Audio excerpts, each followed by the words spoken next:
e a nova realidade. A ressurreição e a nova realidade, porque a ressurreição de Cristo inaugura uma nova realidade. Parte dela nós já experimentamos, mas ainda aguardamos a plenitude dessa nova realidade. Irmãos, 1 de Paulo aos Coríntios, eu leio do versículo 35 até o último versículo, versículo 58, diz assim a palavra do Senhor. Mas alguém dirá: como é que os mortos ressuscitam? E com que corpo virão? Insensato! O que você semeia não nasce, se primeiro não morrer. E quando semeia, você não semeia o corpo que há de ser, mas o simples grão, como o trigo ou de qualquer outra semente. Mas Deus lhe dá corpo como Ele quer dar a cada como Ele quer dar a cada uma das sementes, dá o seu corpo apropriado. Nem toda carne é a mesma, porém uma é a carne dos seres humanos, outra a dos animais, outra a das aves e outra a dos peixes. Também há corpos celestiais e corpos terrestres, e, sem dúvida, uma é a glória dos celestiais e outra a dos terrestres. Uma é a glória do sol, outra a glória da lua e outra a das estrelas, porque até entre estrelas e estrelas há diferenças de glória. Pois assim também é a ressurreição dos mortos. Semeia-se o corpo na corrupção, ressuscita na incorrupção.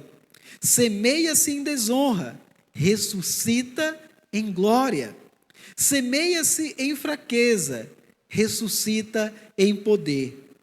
Semeia-se corpo natural, ressuscita corpo espiritual. Se há corpo natural, há também corpo espiritual. Pois assim está escrito: o primeiro homem, Adão, se tornou ser vivente, mas o último Adão é espírito vivificante. O que vem primeiro não é espiritual, e sim o natural. Depois vem o espiritual. O primeiro homem, formado do pó da terra, é terreno. O segundo homem é do céu. Como foi o homem terreno, assim também são os demais que são feitos do pó da terra. E como é o homem celestial, assim também são os celestiais. E, assim como trouxemos a imagem do homem terreno, traremos também a imagem do homem celestial. Com isto, quero dizer, irmãos, que a carne e o sangue não podem herdar o reino de Deus, nem a corrupção herdar a incorrupção. Eis que vou lhes revelar um mistério. Nem todos dormiremos, mas todos seremos transformados. No momento, num abrir e fechar de olhos, ao ressoar da última trombeta. A trombeta soará, os mortos ressuscitarão incorruptíveis, e nós seremos transformados. Porque é necessário que este corpo corruptível se revista da incorruptibilidade, e o que é corpo mortal se revista da imortalidade.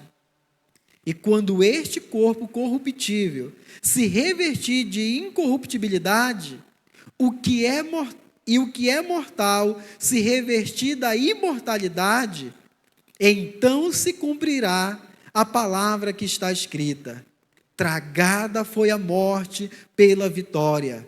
Onde está, ó morte, a sua vitória? Onde está, ó morte, o seu aguilhão? O aguilhão da morte é o pecado, e a força do pecado é a lei. Graças a Deus, que nos dá a vitória por meio do nosso Senhor Jesus Cristo. Portanto, meus irmãos, sejam firmes, inabaláveis e sempre abundantes na obra do Senhor, sabendo que no Senhor o trabalho de vocês não é vão. Senhor, mais uma vez nós nos colocamos diante do Senhor em oração e pedimos que o Senhor nos dê compreensão da Tua palavra.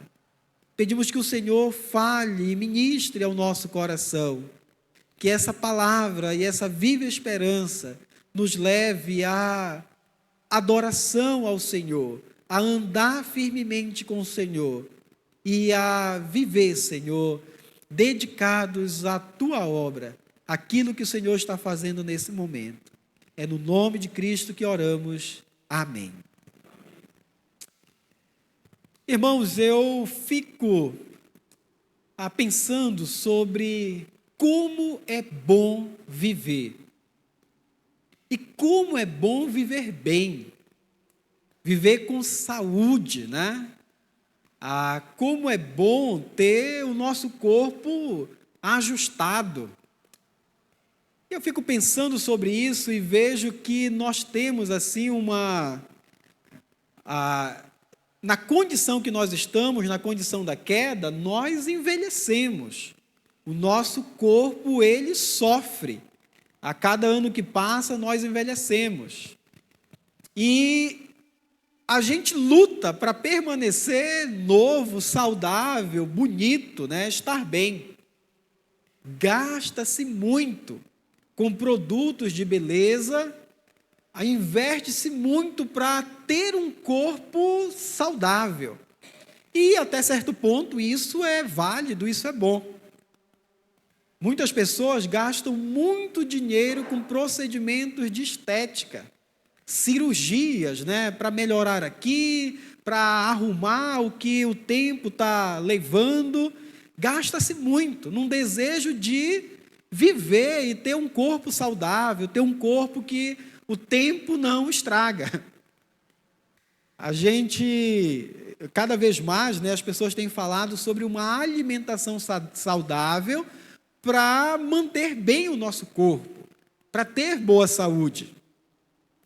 Essa semana eu mostrei um vídeo para Keila sobre essa questão de alimentação saudável e estão estudando bastante, estão vendo muita coisa sobre alimentação, mas a nossa situação vai ficando complicada, né?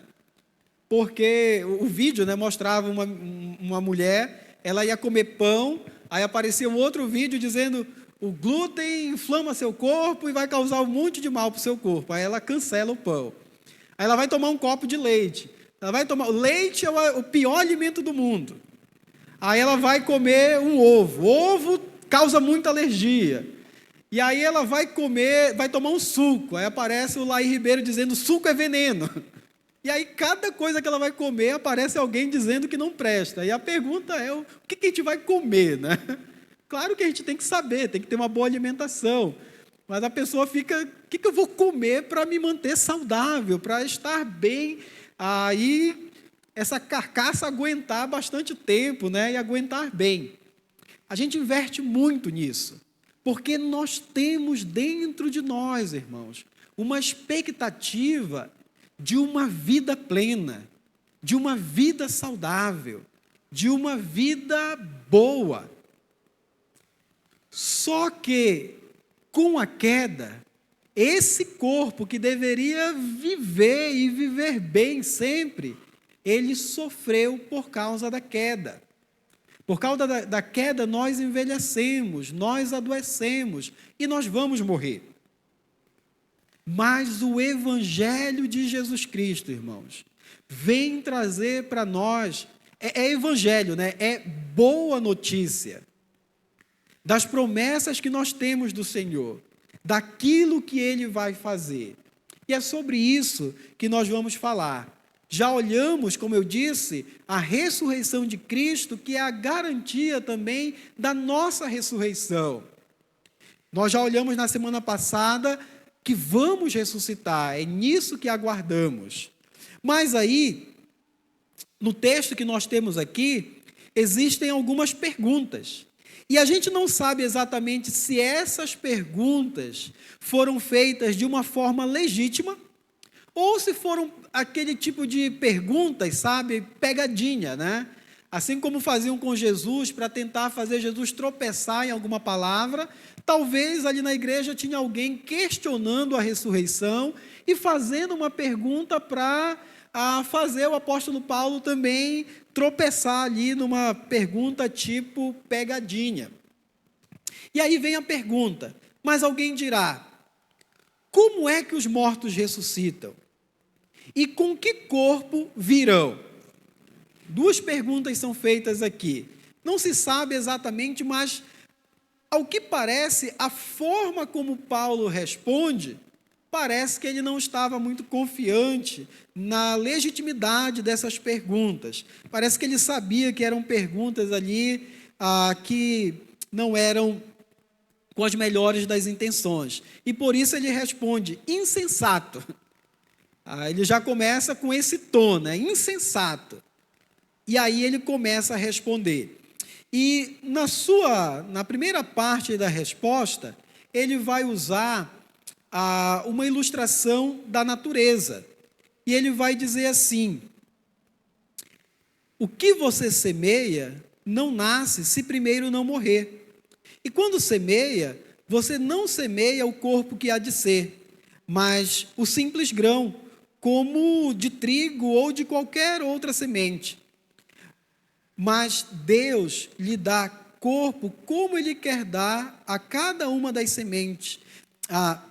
Mas Deus lhe dá corpo como Ele quer dar, e a cada uma das sementes dá o seu corpo apropriado.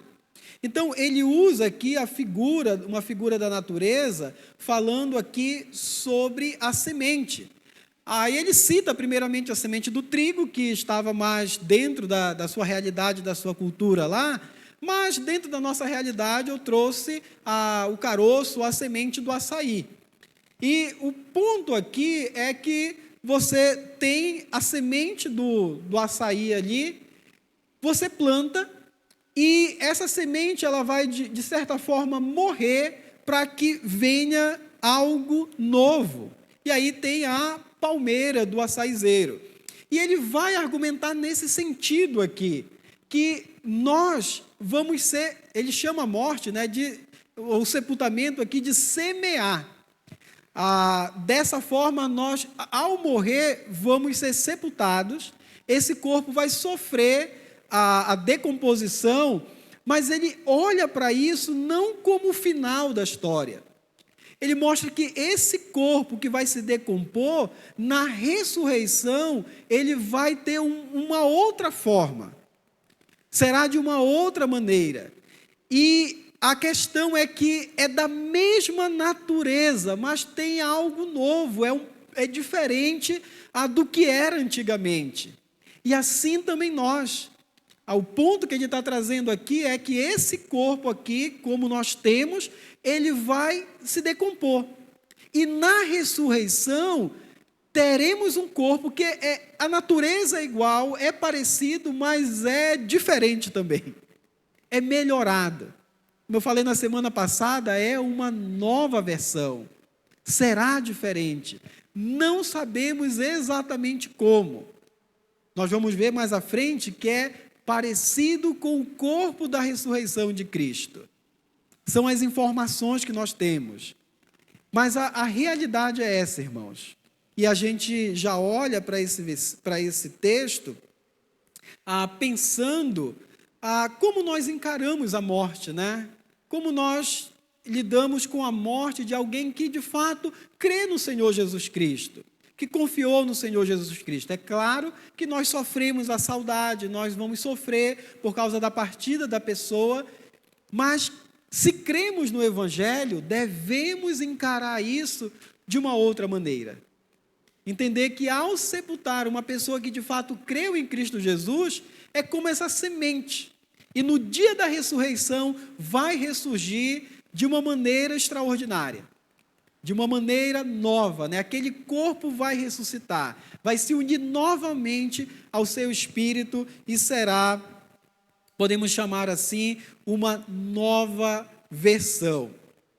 Então, uma semente plantada na terra morre, Ao decompor-se, deixa de existir em sua forma de semente, mas da semente morta brota vida. Assim como Deus dá um corpo novo à planta que surge da semente morta, Ele pode dar um corpo ressuscitado para a pessoa que morre. Então, a pergunta era como é que acontece? Talvez duvidando, talvez dizendo assim, isso é impossível, mas assim como a semente, ela morre ali e nasce uma planta, também esse corpo que morre, o Senhor pode dar um corpo novo, um corpo ressuscitado, diferente do que foi no primeiro momento. Então, essa é o primeiro argumento do apóstolo Paulo aqui. Depois, ele faz uma descrição dos corpos ressuscitados. E aí ele diz assim, dos versículos 39 até o versículo 42. Ele diz: nem toda carne é a mesma, porém, uma é a carne dos seres humanos, outra a dos animais, outra a das aves e outra a dos peixes. São diferentes. Também há corpos celestiais e corpos terrestres. Sem dúvida, uma é a glória dos celestiais e a outra a dos terrestres. Uma é a glória do sol, outra é a glória da lua e outra a das estrelas.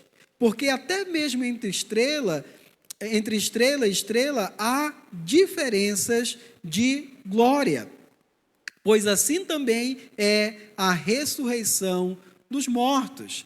Paulo está nos ensinando aqui que, assim como existem corpos e formas bastante diferentes no universo criado por Deus e estão adaptados a muitas variedades de existência, Deus pode projetar um corpo perfeito para uma vida ressuscitada, para uma nova realidade.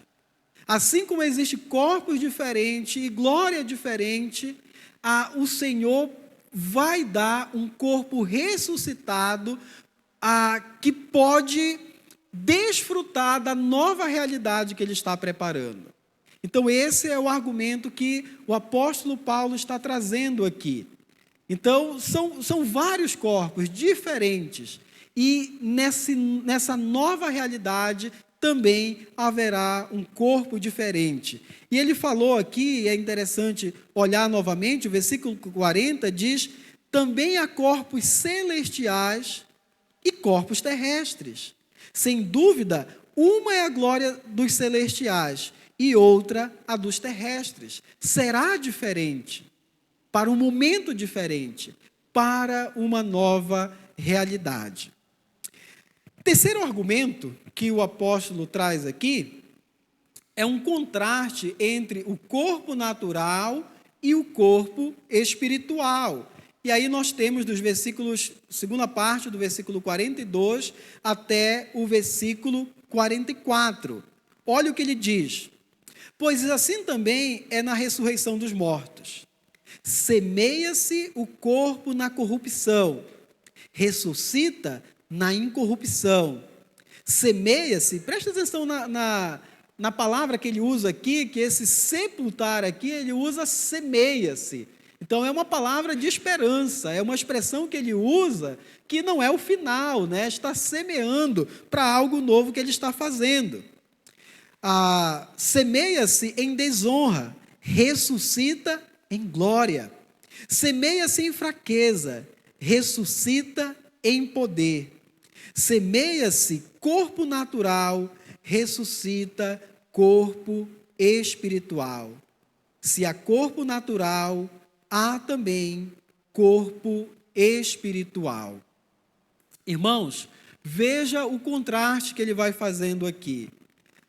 Nesse corpo terreno que nós temos, nós estamos sujeitos à corrupção, mas na ressurreição é corpo incorruptível, não há mais doença e morte, é incorruptível.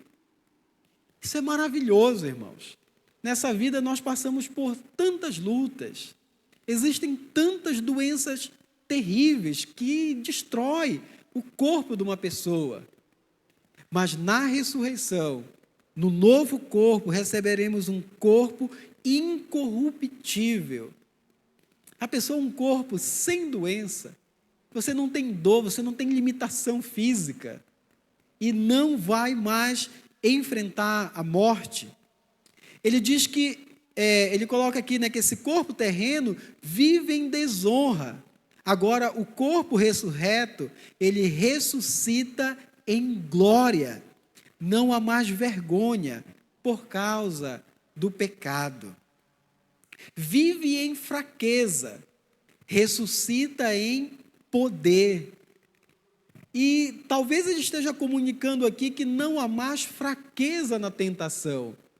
Então não haverá mais inclinação para qualquer tipo de pecado, para qualquer coisa que nos afaste do Senhor.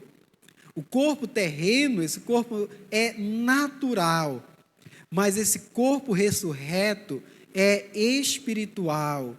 Não há mais limites na esfera do tempo e do espaço. É um corpo semelhante ao de Cristo. É um corpo diferente. Lembra que quando Jesus ressuscitou, estava fechado ali o local, e Jesus, de repente, está no meio deles ali. A Bíblia diz que nós teremos um corpo semelhante ao de Cristo. Não temos o detalhe, mas não será mais um corpo limitado, é um corpo espiritual, é um corpo novo que será dado aqui. E aí ele entra no próximo argumento, que ele vai trazer aqui uma lembrança da ressurreição de Jesus Cristo como protótipo. Paulo responde agora à pergunta: como é que os mortos ressuscitam e com que corpo virão? E ele vai responder basicamente: o corpo ressurreto de Cristo é o protótipo desse corpo que nós teremos. O texto diz assim, versículo 45: pois assim está escrito, o primeiro homem, Adão, se tornou ser vivente. Mas o último Adão, falando aqui de Jesus Cristo, é espírito vivificante. O que vem primeiro não é espiritual, e sim o natural. Depois vem o espiritual. O primeiro homem, formado do pó da terra, é terreno. O segundo homem é do céu. Como foi o homem terreno, assim também são os demais que são feitos do pó da terra. Todos nós somos filhos de Adão. Nós herdamos um corpo parecido com o corpo de Adão. E Adão, na condição de caído, herdou corrupção, herdou morte, herdou maldição, doença. E nós herdamos tudo isso também. Nosso corpo sofre dessa forma.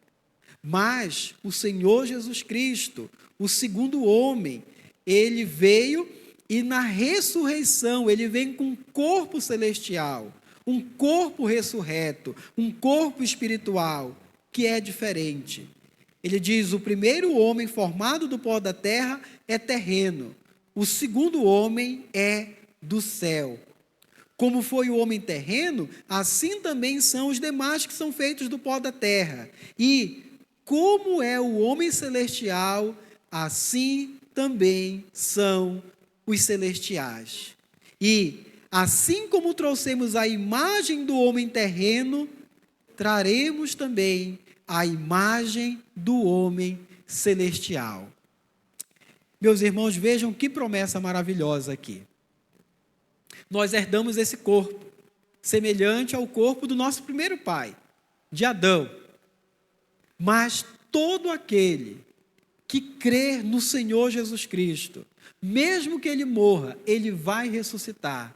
E esse corpo será semelhante a esse corpo celestial, a esse corpo que o Senhor Jesus Cristo tem. Será dessa forma. Veja bem o que ele falou aqui, versículo 49, e assim como trouxemos a imagem do homem terreno, traremos também a imagem do homem celestial. Isso é maravilhoso demais, irmãos. é uma promessa grandiosa.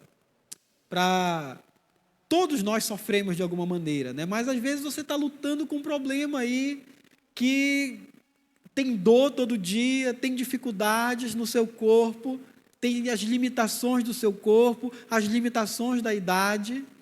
No Evangelho, nós temos uma promessa maravilhosa, irmãos. E isso, nós encontramos outros textos que trazem essa mesma verdade, que explicam, por exemplo, Filipenses, eu cito aqui Filipenses, capítulo 3, versículos 20 e 21, diz assim a palavra do Senhor: pois a nossa pátria está nos céus, de onde também aguardamos o Salvador, o Senhor Jesus Cristo, o qual transformará o nosso corpo de humilhação para ser igual ao corpo da sua glória, segundo a eficácia do poder que ele tem de até subordinar a si todas as coisas. Olha o que Paulo diz aqui, olha o que a palavra de Deus nos traz aqui: o qual transformará o nosso corpo de humilhação para ser igual ao corpo da sua glória. Outro versículo que afirma essa verdade, 1 de João, capítulo 3, versículos de 1 a 3, diz assim: vejam que grande amor o Pai nos tem concedido, ao ponto de sermos chamados filhos de Deus. E de fato, somos filhos de Deus. Por essa razão, o mundo não nos conhece, porque não o conheceu. Amados, agora somos filhos de Deus, mas ainda não se manifestou o que haveremos de ser. Sabemos que quando Ele se manifestar, seremos semelhantes a Ele, porque haveremos de vê-lo como Ele é. E todo que tem essa esperança nele purifica a si mesmo, assim como ele é puro. Irmãos, nós já desfrutamos dessa realidade da adoção. Nós já somos filhos de Deus, fazemos parte da família de Deus. Mas ainda tem mais. Nós teremos um corpo parecido com o de Jesus, para desfrutar da glória eterna que Ele reservou para todos os que creem nele. Então, Paulo traz essas 4 explicações, 4 argumentos aqui, para mostrar essa realidade. Jesus é o protótipo. Ele é chamado de o primeiro da ressurreição. E aqueles que vão ressuscitar com um corpo parecido com o dele. E, irmãos, depois disso, Paulo vai continuar, agora versículo 50. E ele vai começar a falar sobre esse tempo futuro, sobre essa nova realidade. E para experimentar essa nova realidade, para viver esse novo momento, nós precisamos de um corpo transformado. De um corpo que vai suportar essa nova realidade, essa glória que nós vamos viver. E diz assim o texto, versículo 50.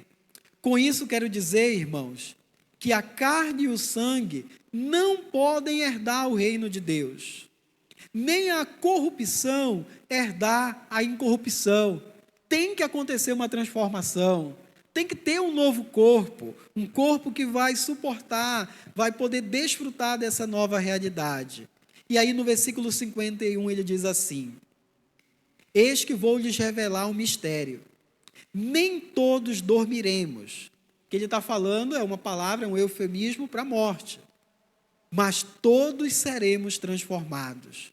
No momento, no abrir e fechar de olhos, ao ressoar da última trombeta, a trombeta soará, os mortos ressuscitarão incorruptíveis e nós seremos transformados.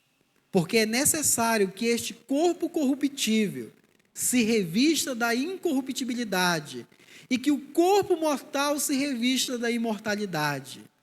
Irmãos, Paulo começa a mostrar aqui a necessidade de um novo corpo para essa nova realidade, para essa realidade gloriosa que o Senhor preparou para nós. E isso só é possível, irmão, por causa do que Jesus Cristo fez por nós.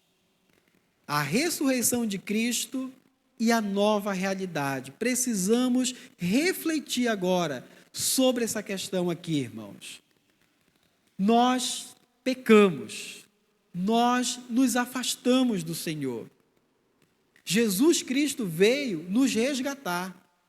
Jesus Cristo veio nos transformar. E isso acontece na morte de Cristo. A morte de Cristo, veja a figura que nós temos aqui, irmãos. Olhe para essa figura aqui. Na morte de Cristo, ele vai perdoar os nossos pecados para nos levar para uma nova realidade que Ele está preparando. Irmãos, nós precisamos de comunhão com Deus. Nós ansiamos por coisas eternas, pelo céu, pela comunhão com Deus que foi quebrada lá no jardim. Agora, Jesus, na cruz, Ele está suspenso no madeiro, pendurado no madeiro. E de alguma forma Ele não está ali nem na terra, nem no céu. Ele está pendurado ali. E na obra que Ele está realizando, por causa do que Ele está fazendo ali, Ele vai inaugurar uma nova realidade. Uma realidade em que o céu invade a terra. Nós não desejamos o céu, nós não desejamos a eternidade, não desejamos as coisas eternas. Na cruz, o Filho de Deus está entre o céu e a terra, para unir o céu e a terra agora. Vá para Efésios, capítulo 1. Efésios, capítulo 1, versículo 9 e 10. É um texto maravilhoso. Vamos ler apenas o versículo 9 e 10, que diz assim: Ele nos revelou o mistério da sua vontade, segundo o seu propósito, que Ele apresentou em Cristo, de fazer convergir nele, na dispensação na plenitude dos tempos, todas as coisas, tanto as do céu como as da terra. Irmãos, céu e terra não se tocam. Existe uma realidade celestial e existe uma realidade terrena aqui. Mas Cristo vem fazer convergir nele todas as coisas, tanto as do céu como a da terra. E isso aponta, irmãos, para o novo tempo que Ele vai inaugurar. Na sua morte, Ele morre para pagar o preço do nosso pecado, para nos justificar. E a sua ressurreição, irmãos, é a garantia que a oferta pelo pecado foi aceita. Ele ressuscitou e na sua ressurreição, Ele já inaugura um novo tempo, um novo momento, porque Ele é o primeiro da ressurreição. E todo aquele que crer nele, que crer na sua obra, vai entrar nessa nova realidade, no novo tempo que Ele inaugura. A ressurreição de Cristo, irmãos, é algo extraordinário, que nós precisamos meditar com profundidade. Estava lendo um pouco do Timothy Keller, e ele citando bastante ali o N.T. Wright, e nas suas citações ali, ele observa que os teólogos às vezes gastam muito tempo, e isso é válido, não há um problema nisso, falando sobre a teologia da morte de Cristo, o que aconteceu ali na cruz, mas gasta-se pouco tempo, poucas linhas, pouca reflexão para pensar na ressurreição. O que a ressurreição de Cristo traz para nós? O novo tempo, o novo momento. Qual é a aplicação da ressurreição para a nossa vida? E eu quero trazer para você aqui nessa noite que essa ressurreição de Cristo, Ele é o primeiro, Ele é o protótipo, e todo aquele que nele crê vai ressuscitar e entra com Ele nesse novo tempo, nessa nova realidade, em que o céu invade a terra e tudo se faz novo. Nós podemos ver isso lá em Apocalipse, capítulo 21. Apocalipse, capítulo 21, irmãos. Veja o que o texto diz falando sobre o novo céu e a nova terra. E eu falei pela manhã aqui que às vezes a gente pensa assim, né? Eu vou morrer e eu vou para o céu eternamente. Vou passar a eternidade no céu. E eu expliquei que o céu é um tempo intermediário ali. É um tempo que depois vem o que nós aguardamos de fato, que é o novo céu e a nova terra. O crente, quando ele morre, ele vai para o céu, vai para a presença de Deus. Mas vem a ressurreição. E essa ressurreição do corpo nos prepara para o novo céu e a nova terra, onde de fato vamos desfrutar da presença do Senhor eternamente. Então teremos esse novo corpo para desfrutar dessa nova realidade, novo céu e nova terra. Então vamos lá. Apocalipse capítulo 21, versículos de 1 até o versículo 7, e depois eu leio também o versículo 8, que diz assim: E vi novo céu e nova terra, pois o primeiro céu e a primeira terra passaram, e o mar já não existe. Vi também a cidade santa, a nova Jerusalém, que descia do céu da parte de Deus, preparada como uma noiva enfeitada para o seu noivo. Tem muita coisa que a gente poderia explorar aqui, irmãos, mas eu não vou entrar nos detalhes, mas eu só quero que você pense o seguinte: a história da humanidade começa num jardim, e ela entra, nesse momento aqui, numa cidade, a Nova Jerusalém, que desce do céu, que é extraordinária. Então você vê aqui aquilo que eu acabei de falar, é o céu invadindo a terra, mudando, transformando tudo para uma nova realidade. Então, ouvi uma voz forte que vinha do trono e dizia: Eis o tabernáculo de Deus com os seres humanos.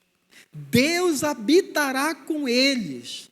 Eles serão povos de Deus, e Deus mesmo estará com eles e será o Deus deles.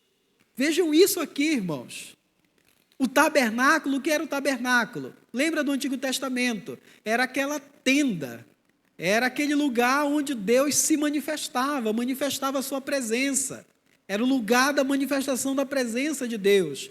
Agora, esse lugar aqui é o tabernáculo de Deus com os seres humanos. Lá no deserto, Deus mandou armar a tenda e manifestou a sua presença no meio do povo, dizendo: eu vou morar no meio de vocês. Mas aquilo ali era limitado, aquilo ali era apenas uma mostra do que Deus vai fazer no novo céu e na nova terra. De uma maneira extraordinária agora, existe essa habitação de Deus com os homens. Ele estará no meio do povo. E o versículo 4 diz assim, ouça isso com bastante atenção: e lhes enxugará dos olhos toda lágrima, e já não existirá mais morte, já não haverá luto, nem pranto, nem dor, porque as primeiras coisas passaram. Irmãos, tudo isso que é resultado do pecado, da queda, tudo isso que é resultado da maldição que veio por causa do pecado, no novo céu e na nova terra, não tem mais. Acabou. Passou tudo isso. É um novo tempo, um novo momento, uma nova realidade. E nós teremos um novo corpo para viver essa nova realidade. E aquele que estava sentado no trono disse: Eis que faço novas todas as coisas.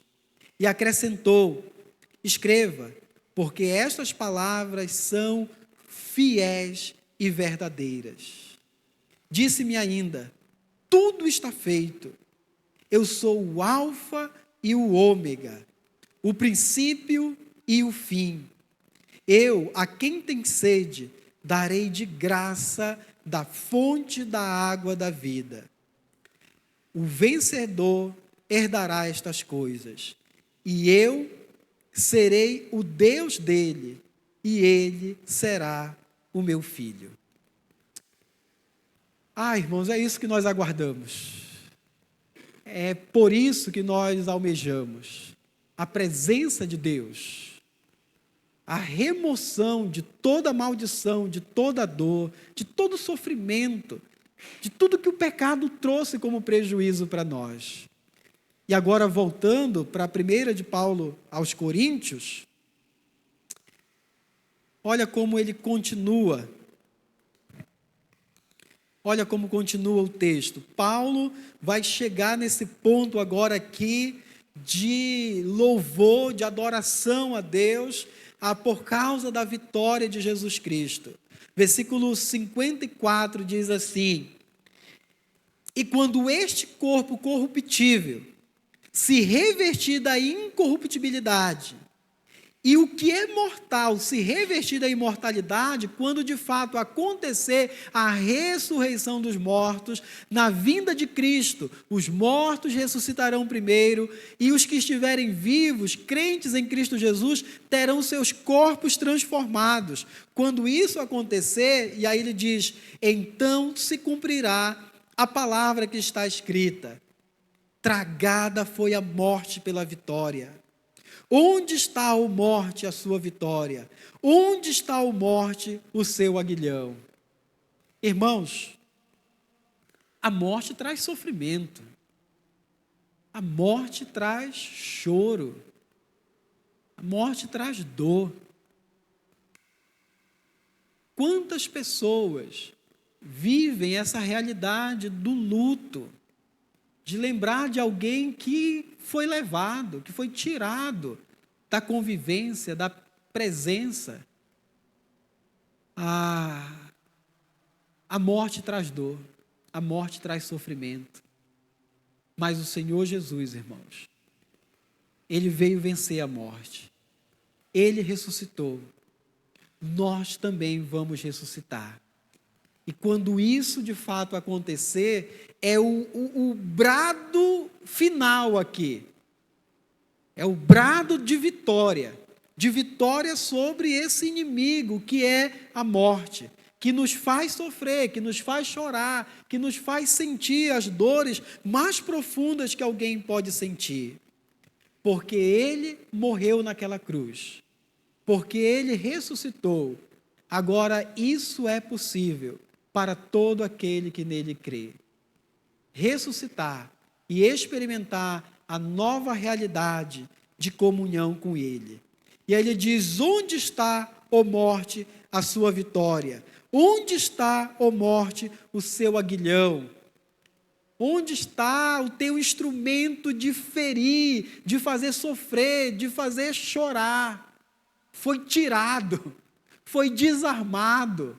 Porque o Senhor ressuscitou e nós também vamos ressuscitar, experimentar esse novo tempo. E aí o versículo 56 diz: o aguilhão da morte é o pecado, e a força do pecado é a lei. Esse aguilhão, aquilo que fere, aquilo que faz sentir dor, é o pecado. Mas nessa nova realidade, não tem mais pecado. Não tem mais pecado. E aí, ele vai para o versículo 57, e agora, ações de graças.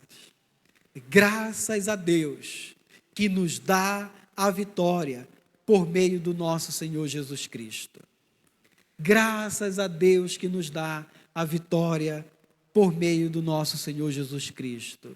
O único meio de vitória, irmãos, sobre a maldição e a morte é o Senhor Jesus Cristo. A obra que Ele fez. E se você está aqui nessa noite e ainda não abraçou o Salvador, você ainda se encontra em desespero. Você ainda está perdido. Você precisa abraçar o Salvador, que é o único que pode garantir a vitória.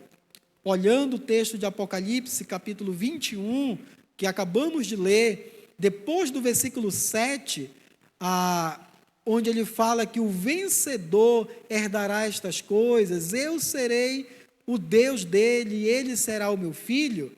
No versículo 8 ele diz: quanto, porém, aos covardes, aos incrédulos, aos abomináveis, aos assassinos, aos imorais, aos feiticeiros, aos idólatras e todos os mentirosos, a parte que lhe cabe será no lago que está queimando com fogo e enxofre, a saber, a segunda morte. Existe em Cristo Jesus a certeza de vitória sobre a morte, mas para quem rejeita o Salvador, rejeita a graça que Ele está oferecendo, rejeita esse convite de salvação, esse convite maravilhoso da graça, existe a segunda morte, a perdição eterna. Então, o convite do Evangelho hoje é: se você ainda não está em Cristo, venha para Ele, em arrependimento e fé. Creia no Salvador, para que você possa viver a eterna comunhão com Deus, desfrutando de todas as bênçãos desse novo tempo, dessa nova realidade que o Senhor Jesus nos garante, por causa da sua morte e por causa da sua ressurreição. O último versículo diz: portanto, e aqui é a aplicação final, irmãos. Eu pensei em quantas aplicações eu poderia fazer diante desse texto. E eu tomei uma decisão nessa noite. Eu vou fazer só a aplicação que Paulo trouxe aqui. Quando ele diz portanto, ele está dizendo por causa de tudo isso, a aplicação do texto.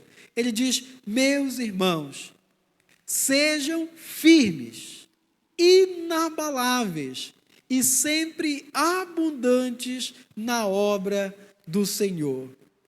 Permaneçam firmes, firmes nessas convicções, firmes nessa esperança, firmes nas verdades do Evangelho de Jesus Cristo, firmes na confiança do Evangelho, que ele já falou lá no versículo 3 e versículo 4. O Senhor Jesus Cristo morreu, foi sepultado e ressuscitou ao terceiro dia, segundo a Escritura. Permaneça firme nessa verdade. Permaneça firme na verdade que Jesus ressuscitou, nós também vamos ressuscitar.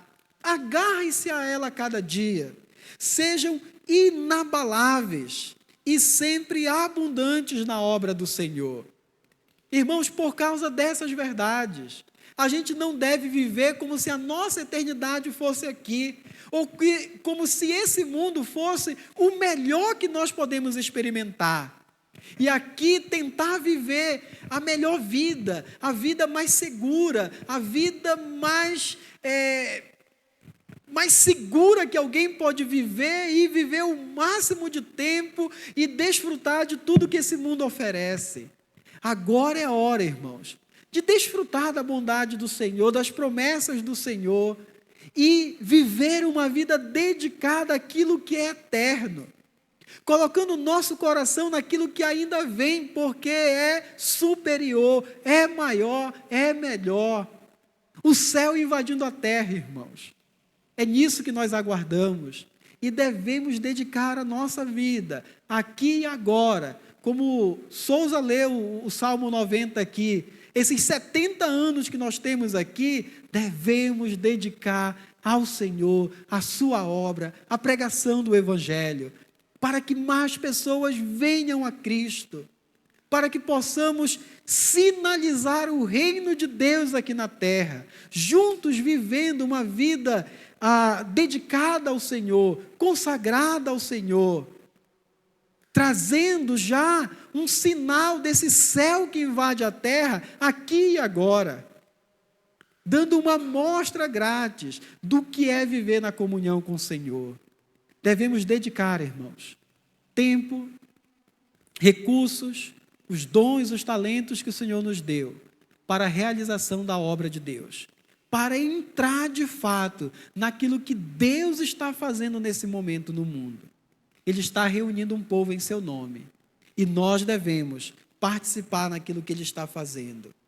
Sejam firmes, inabaláveis e sempre abundantes na obra do Senhor, sabendo que no Senhor o trabalho de vocês não é vão, não é inútil, não é uma aposta, como eu falei na segunda mensagem, não é perder tempo, é investir naquilo que é seguro, naquilo que é eterno, naquilo que vale a nossa vida.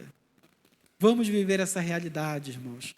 Vamos viver aqui pensando nas promessas do Senhor. Alguém já disse que quanto mais do céu desejamos, menos da terra cobiçamos. Vamos pensar na realidade da ressurreição, nas promessas do Senhor e viver focados dessa maneira. Nós vamos